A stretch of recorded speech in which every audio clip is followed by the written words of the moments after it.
Antes de começar esse nosso mergulho pela questão hídrica do Brasil, em especial da região metropolitana de São Paulo, vamos aproveitar e pensar um pouco, fazer algumas reflexões usando como base um filme que passa muito aí na sessão da tarde, espero que você tenha assistido, que se chama O Náufrago. Nesse filme, o personagem principal, vivido pelo Tom Hanks, sofre um acidente aéreo e vai parar numa ilha deserta. Sozinho nessa ilha deserta, ele tem que aprender a mapear os recursos dessa ilha, a aproveitar os restos do naufrágio, das coisas do acidente, mapear esses recursos e viver com o que a ilha oferece a ele. No início ele sofre um pouco, porque ele tem que ver de onde vem a água, como que ele pode usar a palha lá do coqueiro para fazer um abrigo, como pescar sem ter todos os equipamentos necessários, ou seja, viver dos recursos que lhe são oferecidos naquele momento. Se a gente for fazer uma transposição dessa ideia, o planeta que nós vivemos pode muito bem ser essa ilha, ou seja, todos os recursos que nós precisamos para viver estão nesse planeta e não existe a menor possibilidade da gente buscar recurso fora dele neste exato momento. E nós podemos estar no mesmo papel do Tom Hanks, só que vivendo com muito mais do que os recursos que o lugar que a gente vive realmente oferece. Cidades drenam recursos das áreas mais diferentes do mundo. Se você duvida, é só olhar aí na sua mesa na hora do almoço e pensar de onde veio cada uma das coisas das quais você está se alimentando ou o suco que você está bebendo. Então, por que não mudar um pouco esse modo de viver? Com essa reflexão, a gente vai começar a olhar para essa questão de água. E olhar principalmente por que é tão difícil a gente tomar consciência de que a água realmente é um dom tão precioso. Na verdade, eu acho que parte disso está ligado ao fato de que esse planeta se chama Terra, mas deveria se chamar água. Porque, na verdade, ele é coberto por 3/4 de água. Quando você olha ali do espaço, esse é um planeta azul, coberto por uma grande quantidade de água. E isso acaba dando para a gente uma ideia de que a água é um recurso inesgotável. Ela é tanta e tão abundante que ela nunca vai acabar ou se tornar indisponível para a gente. Mas olha, vamos fazer uma análise simples desses dados que a gente já conhece muito, mas que nesta crise acaba tendo um outro apelo, um outro impacto. Vamos lá? Se a gente pensar em toda a água do mundo, 97% dessa água está nos oceanos, certo? 3% é de água doce, 97% é de água salgada. Água salgada, vocês já sabem que para consumo humano é um pouco mais complicado, certo? E às vezes muito difícil. A gente vai discutir isso ao longo dessa nossa fala. Dessas 3% de água doce, e aí então agora a gente vai considerar esses 3% de água doce, todo o nosso universo de água doce, tá certo? Desses 3% de água doce, na verdade 70%, ou seja, 7 partes desses 3% estão presos em geleiras, certo? Nas geleiras tanto do Polo Norte quanto do Polo Sul, como nas altas regiões, nas cordilheiras, tá certo? Dos Andes, dos Himalaias, nas regiões onde a gente tem gelo o tempo todo. 29% dessa água está em aquíferos subterrâneos, em fontes subterrâneas. E somente 1% dessa água está disponível nos rios. Então, olha, daqueles 3%, somente 1% dos 3%, não é a terceira parte, é a centésima parte desses 3%, está disponível na forma de rios. Se toda a água do mundo coubesse numa caixa de 1.000 litros, dessas que a gente tem em casa, 970 litros desta caixa d'água seriam de água salgada. Portanto, tira ela. 30 litros seriam de água doce. Nesses 30 litros de água doce, 21 litros estariam sob a forma de gelo, certo? Faz parte ali do Polo Norte ou Polo Sul ou das geleiras eternas das cordilheiras, certo? 8,7 litros estariam nos lençóis subterrâneos, nos aquíferos, tá certo? Embaixo da terra. E somente 0,3 litros ou um copo de água seria o que representaria o que a gente tem de água doce disponível nos rios. Tá vendo, gente? Água doce, potável, é um recurso realmente precioso. E essa enormidade de água que a gente tem no mundo, na verdade, não é tão disponível assim. Quando a gente pensa no uso que a gente faz na água do mundo, esse também é uma coisa muito importante. Eu não sei se vocês sabem, mas de toda a água que a gente utiliza, 70% vai para processos de irrigação na produção de alimento. 70%. Novamente, se a gente estivesse falando de uma caixa de 1.000 litros, 700 litros iriam para a irrigação e iriam para a produção de alimento. 20% para todos os processos industriais, para produzir todas as coisas, resfriar a máquina, todas as coisas que a gente precisa. De novo, 200 litros da nossa caixa de 1.000 litros para esses processos industriais. E somente 10% vai diretamente para consumo humano, tá certo?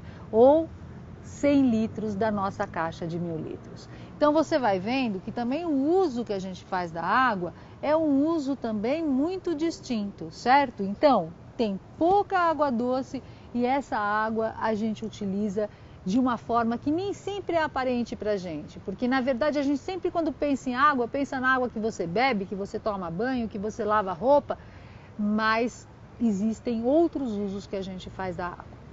Você já deve ter ouvido falar por aí, nessa crise de água, certamente você ouviu falar que a América do Sul, em especial o Brasil, é o país mais rico em água doce no mundo.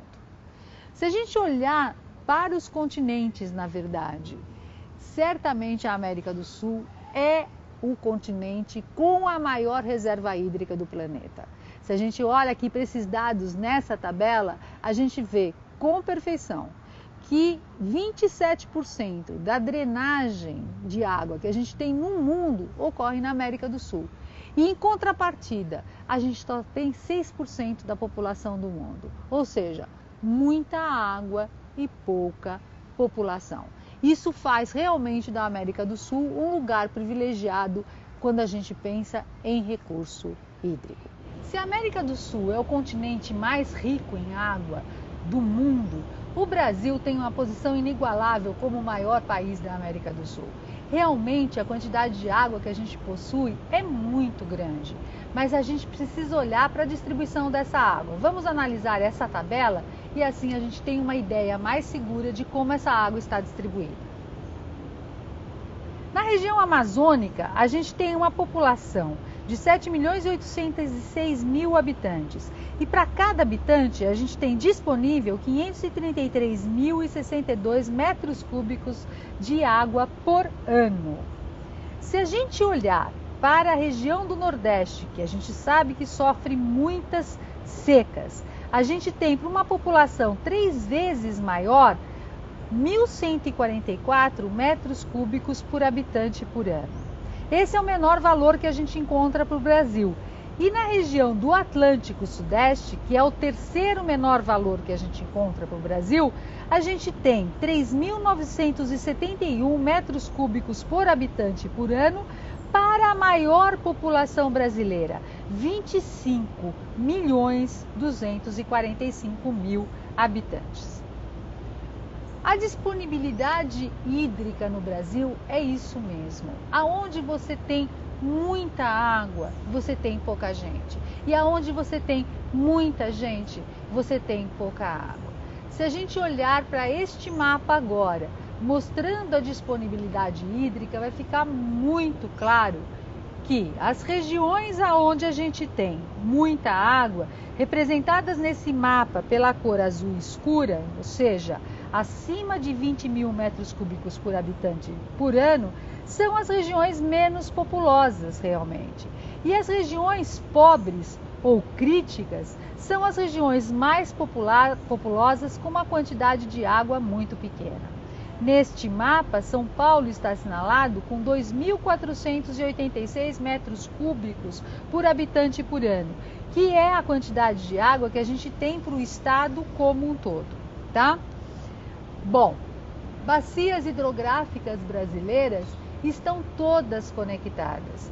E aí, se a gente olha para essas bacias hidrográficas e olha para a demanda de água que existe para cada uma dessas bacias, a gente tem esse nosso próximo mapa.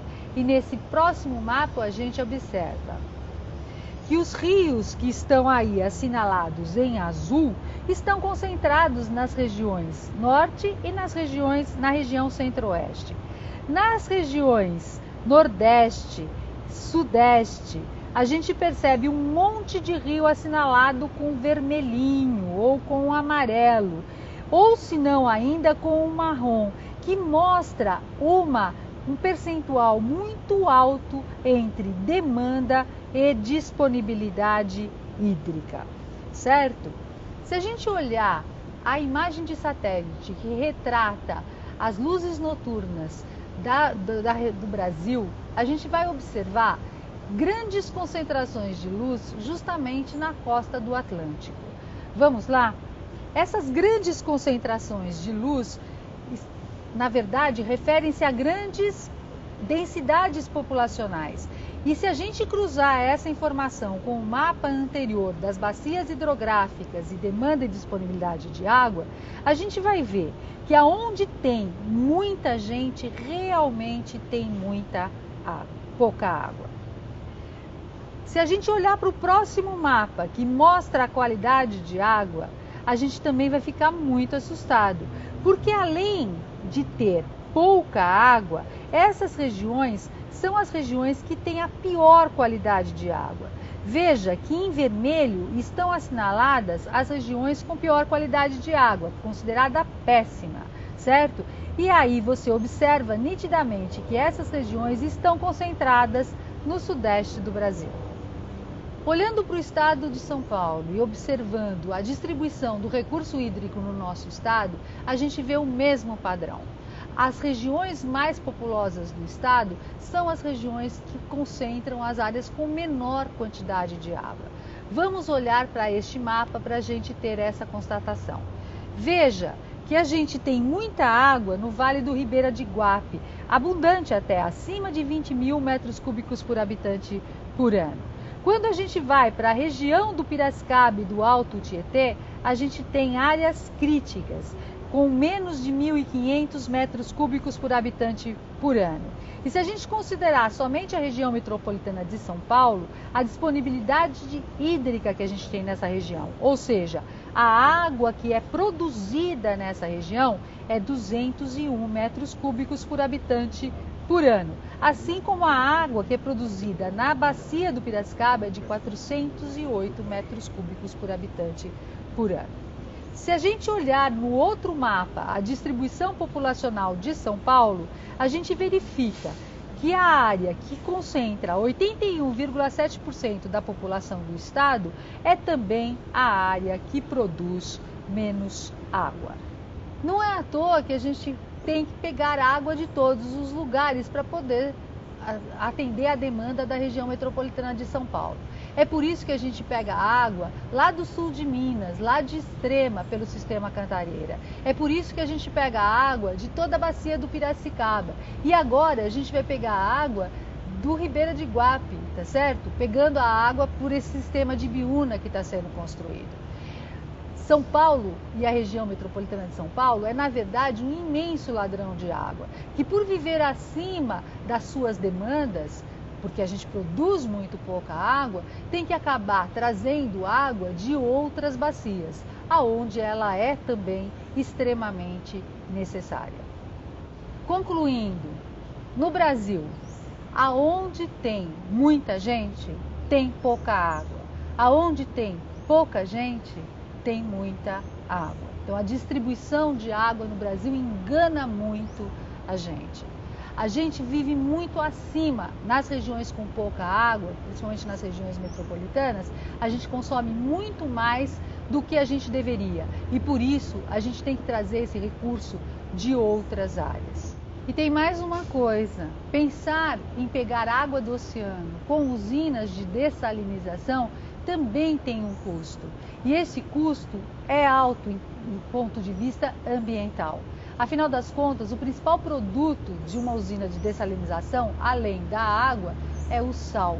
E esse sal tem que ser descartado. Vai ser descartado onde? Não existem soluções fáceis para essa questão da água. Se você olhar no mapa mundi, nessa região do Trópico de Capricórnio, na África e na Austrália, você vai ver que tem grandes desertos, o deserto da Namíbia e o deserto central da Austrália. Por que a gente não tem deserto aqui no Planalto Central brasileiro, já que a gente está numa mesma região? Então, isso começou a ser elucidado por uma pesquisa feita pelo Gerhard Mosse e pelo Antônio Nobre, que começou a estudar o papel que a Amazônia tem em gerar o que hoje ficou conhecido como rios voadores. Vamos entender como isso funciona. As árvores são verdadeiras mineradoras de água.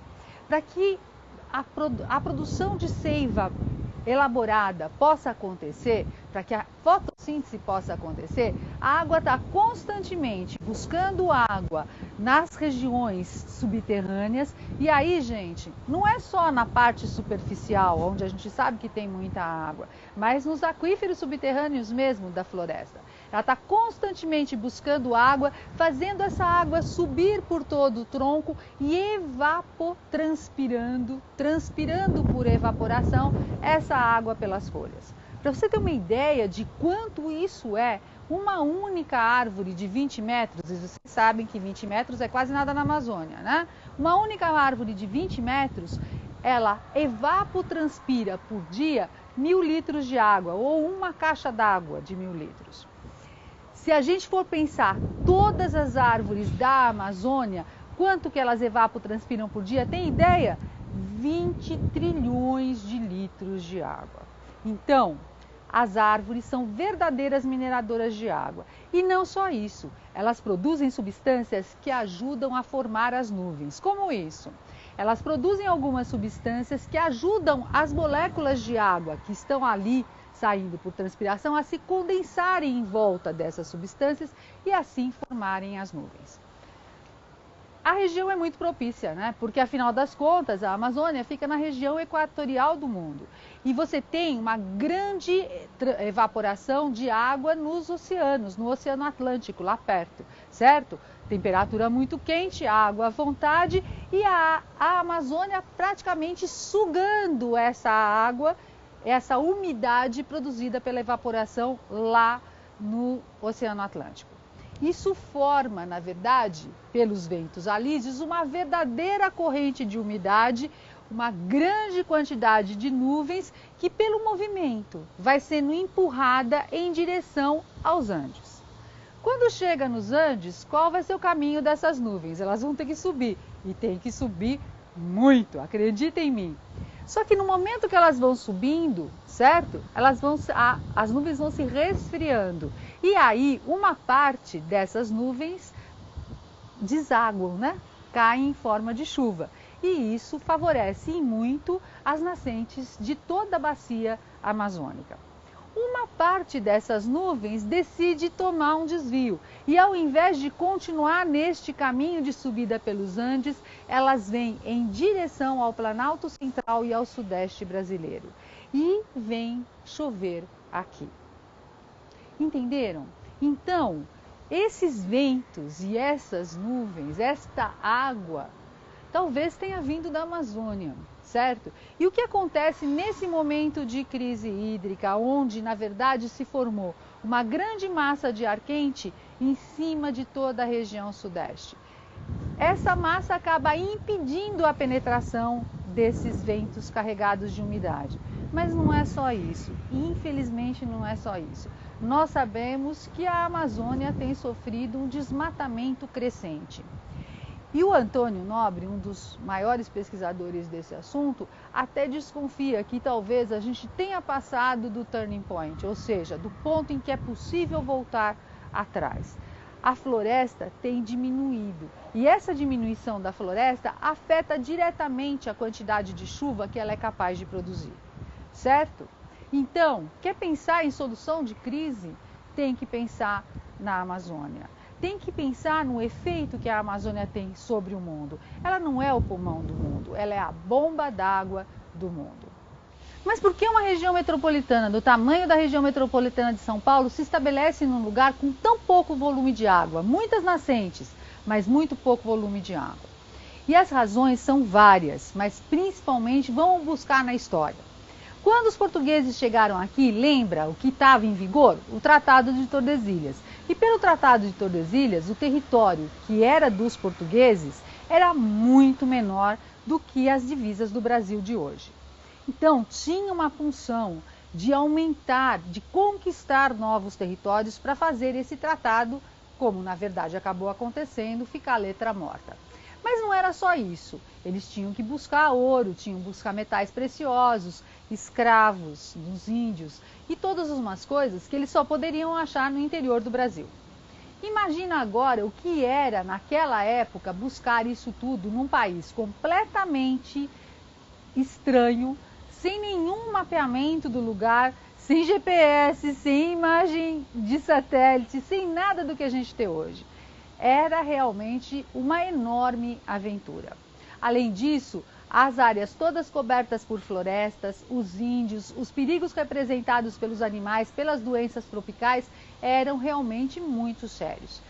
Para começar a explorar essa região, os portugueses que aqui se estabeleceram, aí no pátio do colégio, na região metropolitana de São Paulo, fizeram uma coisa muito acertada, porque eles escolheram a proximidade do rio Tietê, do rio Tamanduateí e Tietê, que tem a seguinte configuração.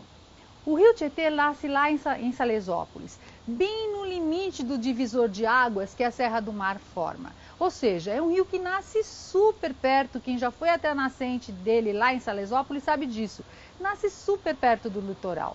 Mas como tem aquele divisor de águas, vocês sabem, a água vai sempre para baixo, para o lugar mais fácil. O que o rio faz?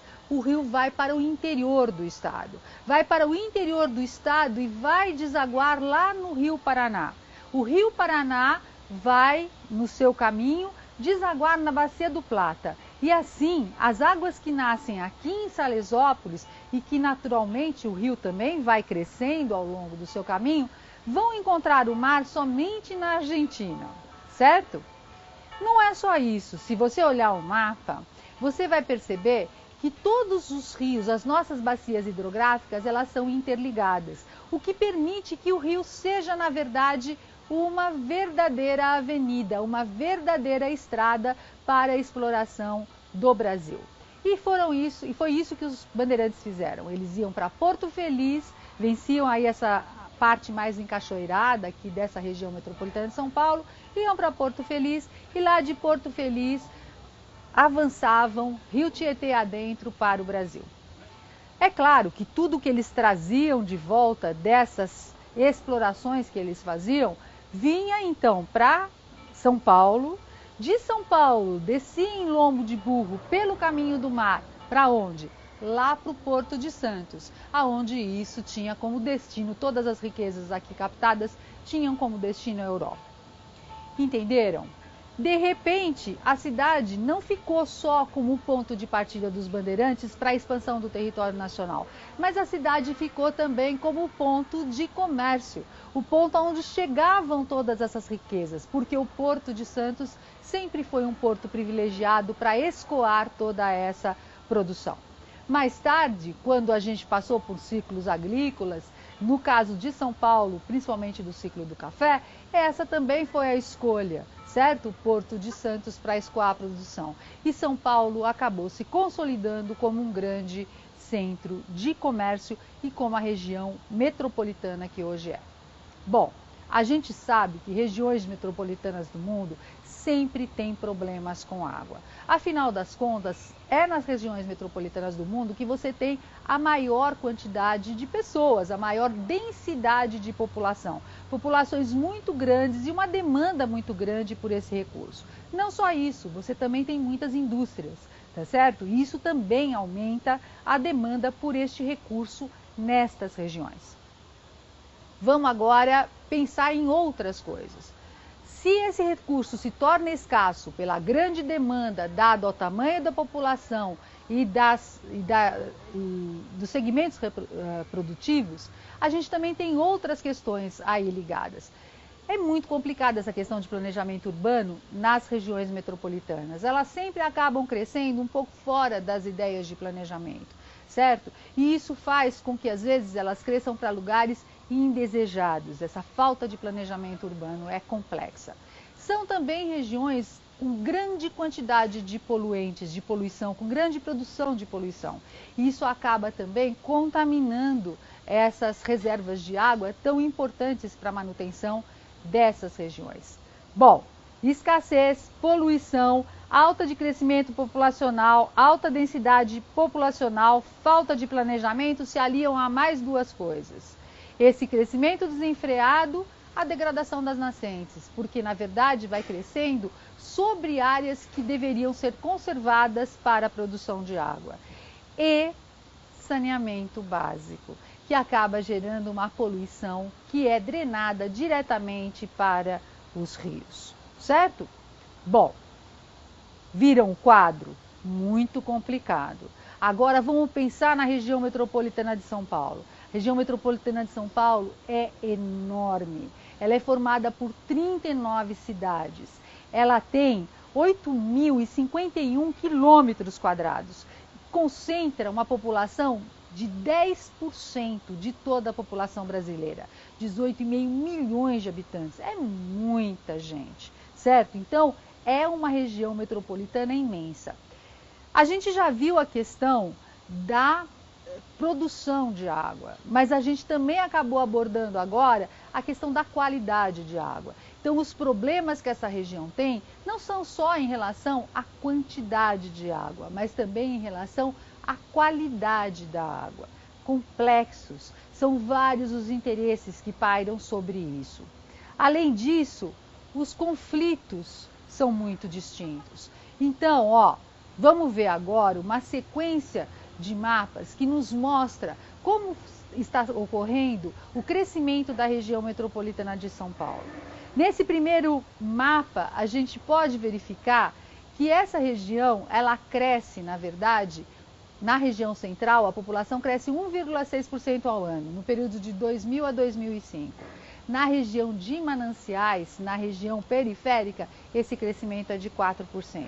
E olha, a gente está falando de uma região que tem uma quantidade de água muito pequena. Se a gente olhar para o estado de São Paulo inteiro, a gente tem 2.461 metros cúbicos de água. Mas se a gente olhar para a região metropolitana de São Paulo, a gente tem 201 metros cúbicos de água por habitante por ano. Você pode até achar que isso daí é muito, né? Porque são 201 caixas d'água de 1.000 litros por habitante por ano, mas não é. Porque dentro disso não está só a água que a gente usa para tomar banho, lavar roupa, fazer a higiene dos diversos locais, fazer comida e tudo mais. Dentro disso também está embutido a água que a gente usa em todos os processos, nos processos de todos os produtos que a gente usa. Então, é muito pouca água. Para você ter uma ideia, a Organização das Nações Unidas coloca que lugar rico em água tem água acima de 2.500 metros cúbicos por habitante por ano. Abaixo de 2.500 metros cúbicos por habitante por ano, eles classificam como pobre. Abaixo de 1.500 metros cúbicos por habitante por ano, eles classificam como crítico. Vou lembrar a vocês, quanto que a gente tem? 201 metros cúbicos por habitante por ano de água produzido aqui na nossa região. Ou seja, a gente está bem abaixo do que é crítico.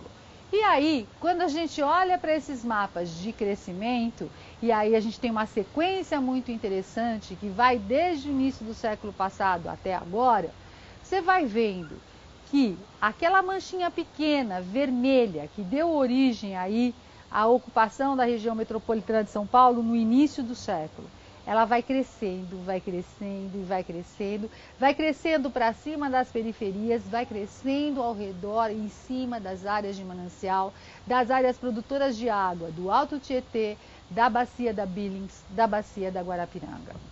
Isso quer dizer o quê? Isso quer dizer que a gente está trazendo para essa região um problema muito grande, porque além da gente produzir pouca água, a gente está inviabilizando a produção de água dessa região. Então, sabe aqueles 201 metros cúbicos por habitante por ano que a gente já achou pouco para falar para vocês? Pode ser menos do que isso se essa região continuar avançando para cima das áreas que são produtoras de água. Bom, entenderam? Por que a gente não pode continuar com essa ideia de que a gente pode ir roubando água de tudo quanto é lugar? A gente não tem que se preocupar com a água que é produzida aqui, a gente pode trazer de outros lugares? A gente tem que começar a cuidar do que tem e a viver conectado com os recursos que nós temos, certo? E por isso é sempre importante a gente conhecer quais são eles e por que a gente está na situação que a gente está. Mas que persiste uma cultura de desperdício, disso a gente não tem a menor dúvida. A começar pela própria gestão da água. Se a gente olhando para o número menorzinho, tá? 25,7% da água captada e tratada é perdida por vazamentos ou ligações clandestinas. 25,7%, gente. A gente está falando que 1/4 de toda a água captada e tratada é perdida. E 60% disso perdido em vazamento, nos canos embaixo da terra. Isso é inadmissível, isso é falta de manutenção, isso é falta de cuidado com um recurso extremamente importante. E 40% nos gatos, certo? Nas pessoas que vão lá, retiram água do sistema das formas as mais irregulares o possível e que na verdade acabam inclusive até promovendo e ajudando nesses vazamentos.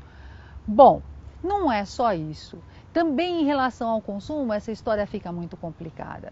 A gente vive numa região que produz muito pouca água, isso a gente já viu.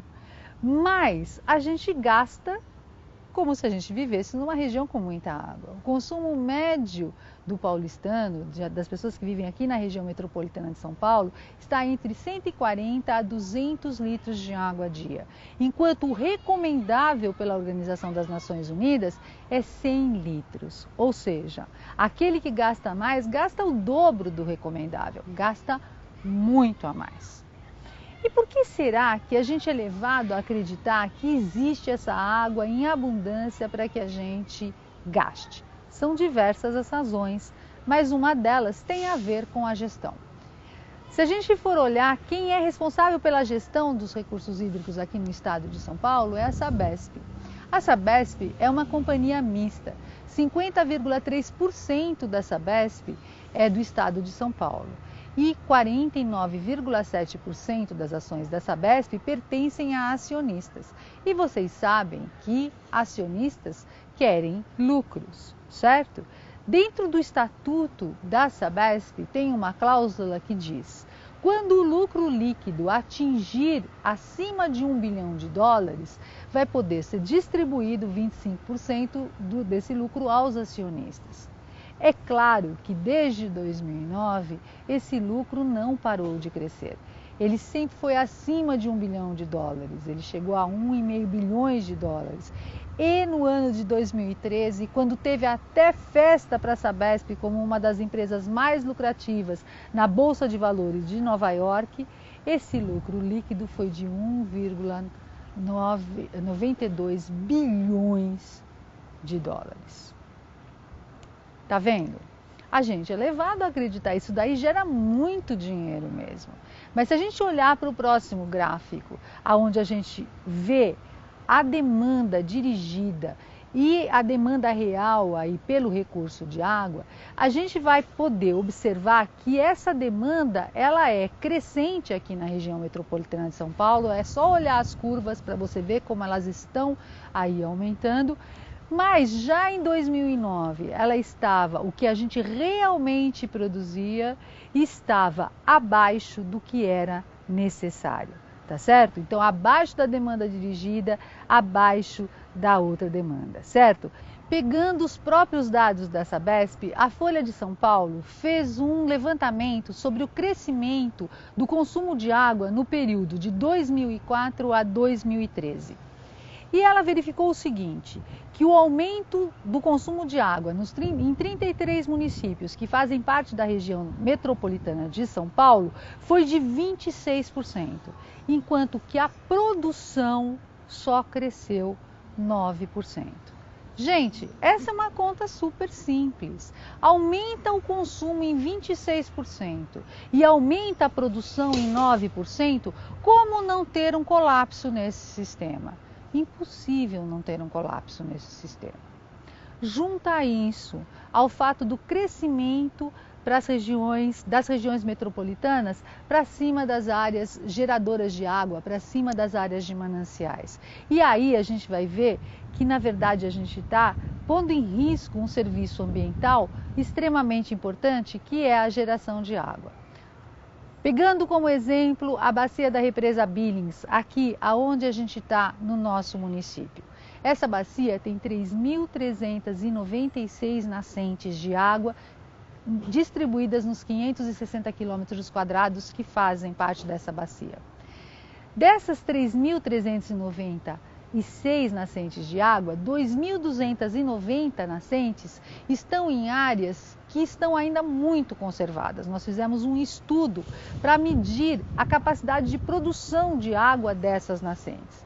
Esse estudo foi realizado ao longo de 2 anos e a gente verificou a água que brota tanto das nascentes dessas regiões conservadas, como também a água que brota das 590 nascentes das áreas de ocupação esparsa e das 515 nascentes das áreas que estão densamente ocupadas. Sabe qual foi o resultado?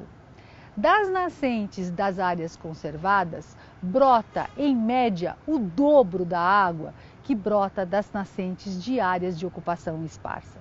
E não é só isso. Para tratar essa água, você precisa 3 vezes mais, o custo é 3 vezes maior nas regiões de ocupação esparsa e 13 vezes maior na água que sai das regiões de ocupação densa. Ou seja, não só gera mais água, como gera água de maior qualidade e com menor custo de tratamento.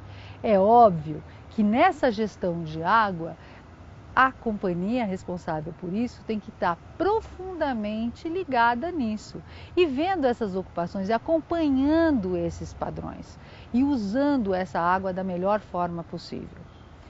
E não gerar em todos nós a impressão de que a gente pode gastar o quanto quiser, certo? Porque gastando o quanto quiser, aumenta o lucro e aumenta o dinheiro que vai para os acionistas. Toda crise é uma oportunidade de aprendizado e essa crise não podia ser diferente. A gente viu ao longo de todas essas exposições que o custo da nossa ignorância está sendo bastante alto. O custo de não se importar com da onde vem a água que nós consumimos, para onde vai essa água, de deixar que essa gestão seja feita fora da gente, sem transparência, sem se importar como ela é feita. Na verdade, os custos da ignorância vão nos custar muito caro, porque essa crise veio para ficar. Outra coisa é o custo da nossa desconexão, é viver além dos recursos que nos são oferecidos pela natureza do lugar onde a gente vive. Será que é possível a gente continuar roubando água de lugares onde ela também é necessária? Será que é possível continuar reproduzindo esse tipo de comportamento? Certamente não. Além desses custos, a gente também tem que olhar para esta questão como uma questão sistêmica. A gente tem que olhar para todos os atores envolvidos nessa questão, para que a gente possa ter um panorama real, para perceber que a influência de um desses atores pode ser determinada. E aí, gente, Nada de pensar fragmentadamente, tem que pensar no todo, tem que pensar na solução como um todo. É hora de mudar e mudar muitos dos comportamentos que nos levaram a essa crise. É parar de negar. Essa crise, ela é longa e ela se estabeleceu há muito tempo. E a gente tem que mudar o comportamento para que ela realmente possa mudar. É parar de agir de uma forma de rebanho, esperando que a solução venha de outro lugar. A solução vem de todos nós. A solução vem da forma como a gente vai tratar a água e da forma como a gente vai exercer os nossos direitos como cidadão. Parar de agir como irresponsavelmente, gastando muito mais água do que a gente pode e esperando que alguém nos dê o sinal verde de que isso é possível. Esta é uma hora de mudança. Mudar é mais do que necessário e mudar é a nossa única opção.